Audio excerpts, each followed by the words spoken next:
The original Hebrew translation of Leviticus 18:22 is "With Zakar lo tiskav miskeve isa," which translates to "With a male you shall not lie, the lyings of a woman." Explanation: the phrase miskeve isa is usually translated as with a woman. However, some say that the Hebrew text does not support this translation. The Hebrew word miskevi is the direct object of the verb tiskav, which means you shall not lie. The Hebrew preposition ki, which is the Hebrew equivalent of as, does not attach to miskev in the verse. The Hebrew preposition eth does not appear a second time in front of issa in the verse. Some English translations of Leviticus 18:22 include the prepositions as and with. These translations presuppose a comparison between lying with a woman and lying with a male. Hebrew, with zakar lo tiskav miskev isa, literal translation, with a male you shall not lie, the lyings of a woman, and abomination is that. 2. NRSV translation, you shall not lie with a male as with a woman, it is an abomination.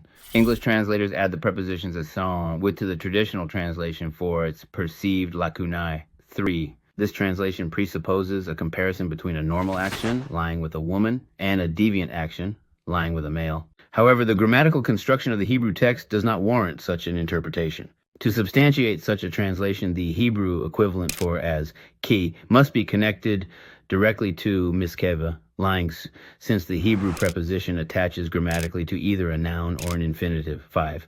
This grammatical construction is not present in the verse. Instead, miskev is the direct object of the verb tiskav, you shall not lie. 6. Similarly, another grammatical construction that validates the English translation with a woman involves the Hebrew preposition, it appearing a second time in front of isa. This construction does not exist in Lev 18:22. Finally, if one applies Ling's interpretation of miskev from Gen 49, 4 to Levi 18:22 and compares the verse's textual context, the incestuous connotation of miskev makes more sense in the context of Leviticus 18. A large portion of Leviticus 18 prescribes a divine condemnation of incest.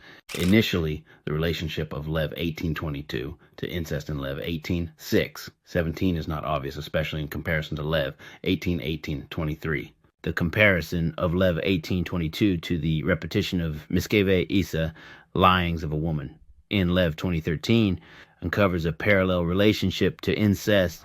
While Leviticus 18 focuses on the forbidden sexual relationships, Leviticus 20 focuses on the punishment for participating in such relationships. The laws are reordered in Leviticus 20 to emphasize consequences of deviant relationships. Mishkeve Isha is an act that is punished identically to other acts that are clearly incestuous. Therefore, the likely meaning of Mishkeve Isha refers more to incestuous male-male rape as opposed to all erotic same-sex relationships. In some, traditional English translations of Leviticus 18:22 are known as clobber passages that condemn homosexuality. Ling's philological literary analysis undermines the inclusion of Lev 18:22 among those texts.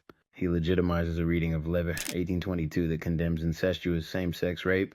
Therefore, the use of Leviticus 18:22 as a weapon against all same-sex relationships is not only unjust, but linguistically misguided. Hold up. Did you know there was a time when only priests could read the Bible? Wild, right?